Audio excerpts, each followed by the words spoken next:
China-U.S. relations have never been easy. And with less than 2 months to go before Biden's scheduled inauguration on January the 20th, the Trump administration seems bent on making them more difficult. It is promoting fresh U.S. sanctions and bills against China in an apparent effort to take away flexibility for the next administration. So how should China respond? And of course, what the Trump administration will do later, and will a Biden presidency mean for China-U.S. relations, and how should China prepare for the incoming U.S. administration? To talk about all these and more, I'm joined by Victor Gao, Chair Professor of Suzhou University, Joseph Gregory Mahoney, Professor of Politics at East China Normal University, and Robert Kelly, Professor of Political Science at Pusan National University. That's our topic. This is Dialogue. I'm Zhou Yue.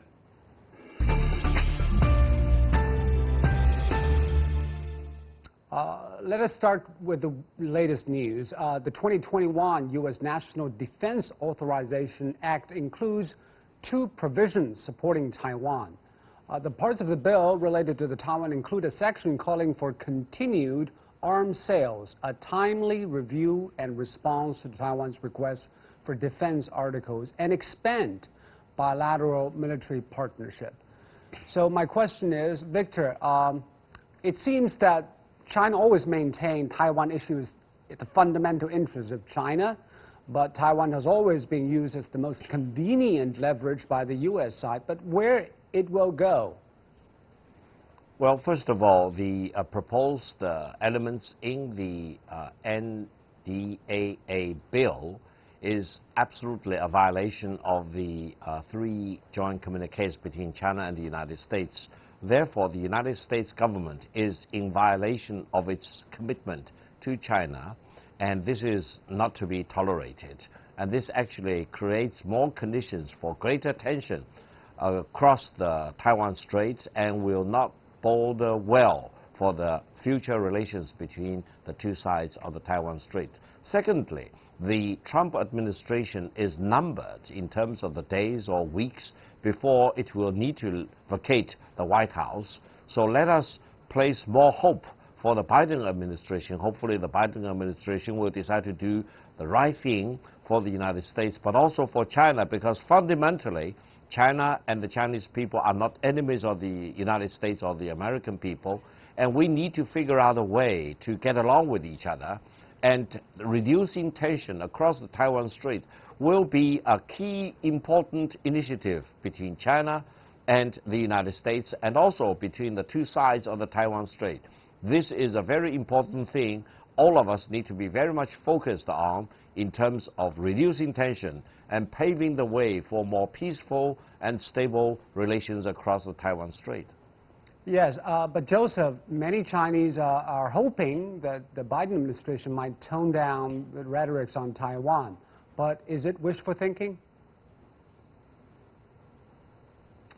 You know, I think that I would agree, but slightly disagree with Victor on this point. I think with the NDA, we're simply seeing the normalization of great power competition, which I think is fitting. Biden's statements on U.S. China relations. Biden has said that he sees China as a competitor. He's sort of de-emphasized the position of China as an adversary that's been promoted so much by Trump. So I think that what we're seeing here is a legal framework that is incrementally increasing the framework for great power competition. But on the other hand, you know, I don't think we're seeing a clear move towards decoupling or Cold War 2.0. And Biden will have still quite a large amount of leeway in terms of whether or not to set the tone as aggressively as Trump has, or to demonstrate civility. I think we might see more private diplomacy, private nudges, but at the same time, I'm saying towards Taiwan the way we used to see, but at the same time it's clear that the United States is in a general retreat globally, but at the same time repositioning for an uncertain future, and at the same time moving back towards these old sort of garrison approaches, these hard garrisons that it had in the past in certain countries in the Middle East, but also in Asia, in places like Taiwan. And Robert, Biden always said that his foreign policy approach will be to band with his allies in Asia and Europe to counter China. But how exactly will that pan out? Sure, I think that Biden will probably first sort of revive the American alliance structure, which has really suffered a lot under Donald Trump's sort of erratic behavior. That's the first thing. America's allies in Asia, with the possible exception of China, Japan don't actually want a major Cold War with China. So I live here in South Korea. South Koreans don't want that. I think a lot of American allies don't actually really want a full-blown contest, again, with the possible exception of Japan. So I actually don't think that we're on the cusp of that. I think Biden has to talk this way, or had to, because he was running for office. Whenever you run for office, you have to sound like a hawk in the United States. I used to work for a congressman all the time, a long time ago, and we used to say this kind of stuff too. This is very common. I would not imagine that Biden will actually sort of like come in with some very aggressive anti-Chinese strategy, in part because the Trump administration sort of just ginned that up in the last year, right? I mean, the Trump administration never had a strategic doctrine. There was never anything like this of the Trump doctrine. The one national security strategy the Trump administration put out, the president didn't even read and basically ignored in his freelance diplomacy, for example, with North Korea. So the Trump people just sort of fell into this kind of like anti-Chinese rhetoric in the last year because Trump had to cover up his failures on Corona. A year ago, Trump was saying nice things on Twitter about Xi Jinping. So I wouldn't actually read the Trump administration's move against China as any kind of a major strategic shift. The Trump people just didn't think that deeply. They just didn't. If Biden talks that way, it's going to be different, but he won't. Biden's going to be sort of much more measured and cautious, and he'll probably look for some kind of bargain with China. But the fact that he will be out of office very soon means how he will use the rest of the time is very important, because many of the hawkish figures in his administration are trying probably to push through more measures to keep Beijing and Washington on a collision course. What else do you expect him will do, Robert? For starters, I think that Taiwan is always a great way to sort of like provoke China, right? So there's no reason not to run with this, right? The Defense Authorization Act always sort of includes commentary about Taiwan, in part because you have to remember that comes from Congress. Congress has always been much more sort of interested in sort of a deeper relationship with Taiwan than the executive branch, right? The act itself now is coming from Congress. Some of that language might actually be stripped out because the White House might object to it. We don't know. But I would imagine that the Trump administration will sort of, for example, I don't know, come back to the trade war or something like that. But again, Trump is gone in 6 weeks, and he's spending most of his time trying to dispute the election and overturn the election. I actually don't think that the Trump administration is going to dig deeply into China in the next 6 weeks, because I just don't know how much it helps the president with what he really wants to do, which is go out on a high note and sort of keep his grip going. I would be surprised if there's some big conflict 6 weeks. That would be unlikely. So, Victor, maybe the best strategy for China is to wait him out until Biden takes office, and maybe not to overreact, whatever he does. Well, first of all, I think China needs to continue to do the right thing, because I think fundamentally the Chinese people and the American people need to figure out a way to get along with each other. And the China-U.S. relations have been poisoned by President Trump and his administration. And if Trump has succeeded in one thing for the last 4 years, he actually succeeded in turning China into the so-called public enemy number one for many Western countries. Russia is now no longer the public enemy number one. And this involved a lot of poisoning of China-U.S. relations by President Trump. And this is the wrong thing to do, because eventually both the Chinese people and the American people suffer by such poisoning of China-U.S. relations. And I believe President Biden will have greater wisdom and will make greater judgment calls to make sure that relations between China and the United States do not spill out of control, and both the Chinese people and the American people will benefit from getting along with each other, rather than, for example, confronting with each other for their mutual detriment. This is the right thing for both China and for the United States to do in the coming 4 years. But Victor, Trump is alone in his China policy.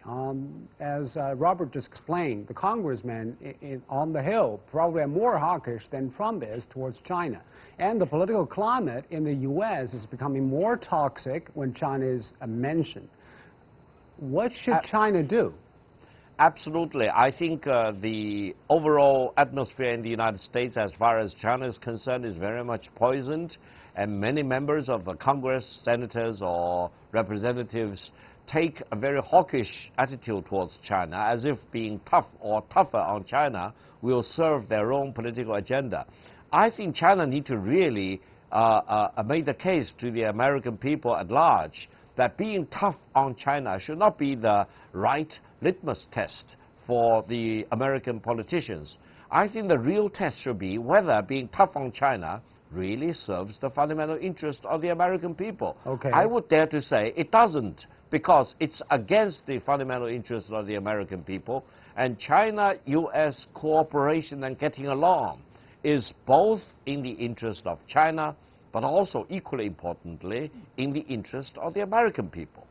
But Joseph, what is the calculator of Joseph Biden saying about the interest, the fundamental interests of Americans?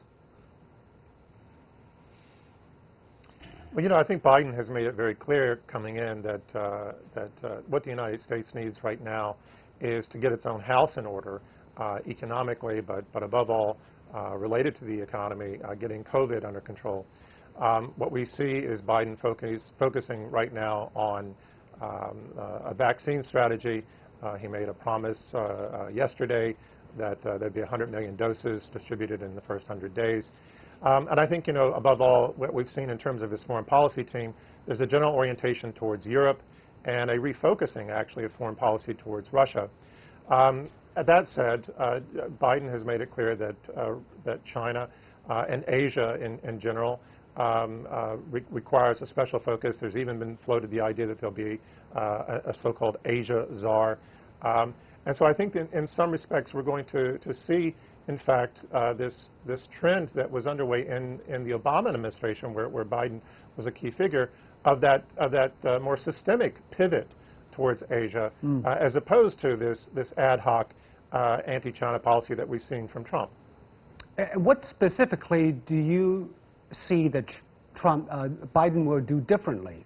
Let's talk about trade, security, Taiwan, technology cooperation, climate change, COVID handling. What specific areas Biden will do differently than Trump? Joseph? Well, there's a lot of speculation that there's a lot of speculation that there can be some cooperation and must be cooperation with China on COVID and climate change. And because these are key issues that Biden has singled out, and because he's also emphasized that he's going to return to multilateralism, that it will be, you know, both convenient and necessary to work with China on these issues. At the same time, you know, the ground is constantly shifting. Trump, you know, pursued very public relations-oriented style policies. You know, for example, trying to ban TikTok. This is really not substantial. But in the last several years, what you've seen on both sides is an increasing effort to make both countries more independent technologically. So I think that, you know, we may see that some aspects of the tech Cold War may advance. Some aspects of economic decoupling may advance, but there will be powerful pressures to cooperate on COVID and climate, and even to sort of reverse some of the incredibly stupid and self-defeating economic sanctions and trade war against China that has really hurt the United States more than it's hurt China. Robert, your take on which areas that might be cooperation, which areas may be more competitive down the road? Yeah, I think Dr. Mahoney was basically right on COVID and climate change. The Biden people have evinced a fair amount of interest in climate change, and this is something that progressives in the Democratic Party want. COVID also is an area where there's pretty obvious room for cooperation. I don't think that you will get from Biden the kind of China demonization over COVID that you got from the Trump people. The Trump people sort of pulled that out of the air, basically because Trump blew it on COVID, and suddenly he discovered the China card to sort of say it was actually the Chinese fault and stuff like that. You know, for Trump, it was all sort of like tactical and situational, and I think the Biden people won't bother with that. I do think on more traditional sort of national security issues out here, things like North Korea and the South China Sea and the East China Sea, you'll see the standard kind of friction. You'll see freedom of navigation operations, for example, continue in the South China Sea, and that will lead to the tensions that have been there for 10 or 15 years. On North Korea, I would actually, as somebody who sort of works a lot on North Korea, I actually think there's a fair amount of room for China and the United States to work on North Korea. I think it'd be nice if Biden could get that back on track. I don't know if the Chinese want to come around on that, actually. But I would imagine sort of on the geopolitical issues here, I don't think Biden is going to sort of like try to provoke any kind of like major incident out here. I just don't think he's going to do that. If Trump had done that kind of stuff, I think, you know, maybe this was sort of in the Chinese media. That was just sort of Trump freelancing. I think Biden's going to be much more sort of stable and kind of realist. And if China does something outrageous, he'll push back. But that's probably not going to happen. So I would imagine he'll actually get kind of like a sort of tetchy status quo between the two on a lot of security issues out here. That's not great, but it's not bad. And, you know, after Trump, that's good enough, I suppose. Yeah. But the bigger backdrop of all this is that the strategic trust between the two major powers is wearing off. So that's what the Chinese has been thinking and saying. Foreign Minister Wang Yi said the most urgent task at the moment is that both sides should work together and remove all kinds of interference to achieve a smooth transition of China-U.S. relations. So, Victor, this is a transition from what to what? Well, first of all, before I answer your question, let me be very brief in emphasizing one point. I think the greatest difference between President Trump and President-elect Biden is that President Trump is a man with no decency, whereas President-elect Biden is a man with decency. That's a very important difference between the two of them, and therefore I think I would believe that whatever China policy to be unleashed by President Biden and his administration will be based on decency. It will be decency for the American people, it will be decency for the Chinese people, and it will be decisions made more or less by very scientific and reasonable analysis and decision making. It's not going to be driven by another agenda, probably by another third country, which fundamentally hurts the American people's fundamental interest. That's number one. Number two is that for the last 4 years, I think President Trump and his administration really have wreaked havoc in China-U.S. relations and in many other major fronts, domestically as well as internationally. For example, in fight against the COVID-19. Why hasn't the U.S. government put science above everything else? I think President Biden, once upon entering the Oval Office, will do the right thing, will put science first, and this creates more incentive and more opportunities for China and the United States to re-engage on many international issues as well as on key bilateral issues. So I personally have greater confidence and greater expectation for the Biden administration. Why? Because China and the United States need to figure out a way to get along with each other. And we can use our wisdom, courage, and vision to do the right thing for both the Chinese people and the American people. But you haven't answered my question about how to build the strategic trust between the two nations. I think Foreign Minister Wang Yi said the right thing. The two sides need to re-engage with each other as quickly as possible to restart the strategic dialogue. And for the two military, they need to really engage with each other as quickly as possible before, for example, the smaller tensions will build up into greater tension and eventually the situation may spill out of control. Re-engagement is the key, and setting the China-U.S. relations in the right direction based on, very importantly, the fundamental interest of both the Chinese people and the American people will be the most important thing in the weeks and months immediately after Biden's inauguration. And Joseph, Biden has always talked about value-based foreign policy for his administration. In the Chinese ears, that sounds a lot of trouble is going to go down there, because that means they will challenge the Chinese system, the legitimacy of the Chinese status in the international arena. So Maybe more confrontations in that area, you expect? Well, I think that yeah, I'm going to respond to this question by also responding to a couple of things that Victor said. The first is, you know, he noted, and I agree with him, that Trump has no decency, and Biden has some, at least. And you know, I think that fundamentally is that Biden will emphasize values, and there's going to be the positive and negative of that for China. And clearly, when Biden says values, he's talking about human rights and other issues that have been used to hammer China in the past in foreign policy. At the same time, you know, what could China do to sort of help set the new administration on the right track, to give the administration some breathing room after all of this suffocation from Trump, especially in the last few days? You know, I think China could make some very bold steps. For example, China could reopen or invite the reopening of the closed American embassy, which would, you know, say, okay, we're stepping back from the brink that Trump had put in place. China could also de-emphasize some of its military activities, some of its training, its exercises in the South China Sea. These could be goodwill measures that would give Biden a lot of room to retreat some of the aggressive policies from the United States and really help rebuild trust and create a nice reset. And Victor, I want to go back to this because in the last days of the Trump administration, both sides, from the top to the bottom, don't talk to each other. Do you think that might change when Biden is sworn in? And actually, there was some news that already both sides are reaching out to the other to have some communication.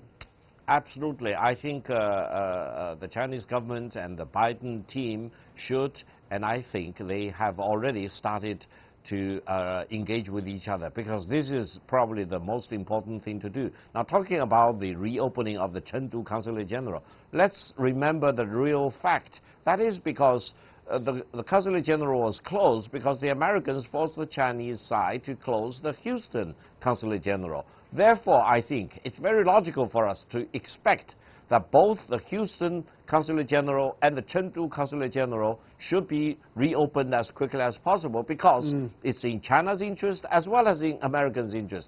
I feel sorry for many journalists, American journalists operating in China. They feel a lot of pressure. Why? Because the U.S. government has put on a lot of pressure on the Chinese journalists working in the United States. Therefore, let's appeal to President Biden after January the 20th and the Chinese government to make sure that the journalists of both China and the United States can have greater freedom to operate in each other's country, because this is the right thing for China as well as for the United States. Therefore, I think both of our two great nations can do very, very important but very simple things, because these things have been completely distorted and poisoned by President Trump and his administration. It has been a big shame, and these things need to be rectified by the new administration. But we both have our own politics to worry about. Robert, do you think which side is under more political pressure not to give in, not to concede, not to make compromise? It always takes the first step. Who is more willing and able to do that? Well, that's actually a really tough question. I would imagine that the Biden team doesn't feel as much pressure to compromise on China, if only because China, I don't think, is at the center of Biden's foreign policy agenda to come. I think it's partly an issue, but I think the Biden people are going to dial down the rhetoric substantially. I think a lot of what we've been discussing on this show is sort of like from the perception of sort of Trump as the sort of like out-of-control xenophobe of the last couple of years. That's going to end shortly, right? And Biden's going to be much more sort of like balanced and normal, and you'll get consultation, and you'll have, you know, travel, and the Biden people will lighten up on things like Americans going to China and exchange and things like that. I think economic decoupling will probably continue, but I think social exchange and high-level consultation will come back and will be fairly normal along the lines of what the Chinese are expecting. But I don't actually think that Biden's going to feel an enormous amount of pressure from the Hill, for example, or from his voters to cut some kind of major deal with China, right? I mean, China is still more asymmetrically dependent on the United States for trade. So if anything, the Chinese desire to export to the United States might jack up pressure on the Chinese government to find some kind of deal, right? I mean, the assumption being that the trade wars hurt the Chinese more than the Americans, just because of relative size. But my sense is actually neither side really is in the mood to really give on this. Certainly from the dialogue I've heard in this show, I don't get the perception that China's in the mood to compromise with Biden. Let's also talk about those two issues that the two sides might agree on a lot of things. For example, COVID and climate change. Joseph, what exactly will Biden do on climate change with China that will make this world a better place? Well, I see it breaking in two directions, and you know where the tipping point is will really determine. But you know, Biden has said that on day one he's going to bring the United States back into the Paris Agreement. He's also started making all sorts of pledges towards carbon emissions and trying to get off gasoline and other policy objectives. The real question is, you know, Biden is rejoining the multilateral system as he is re-engaging in ways that Trump had really tried to destroy. This will force the United States into a position where it is cooperating, whether it likes it or not, with other countries, and especially a major country, major power like China. I think that that's going to be a positive. At the same time, it's clear that Biden has also sort of conceptualized cooperation or working on climate change as a type of competition, right? In other words, he is looking at how can he compete with China to be more green or to be more really green. And if that's the case, I think it's a marvelous thing. I think the United States should try to be more green than China. I hope so. I hope so, yeah.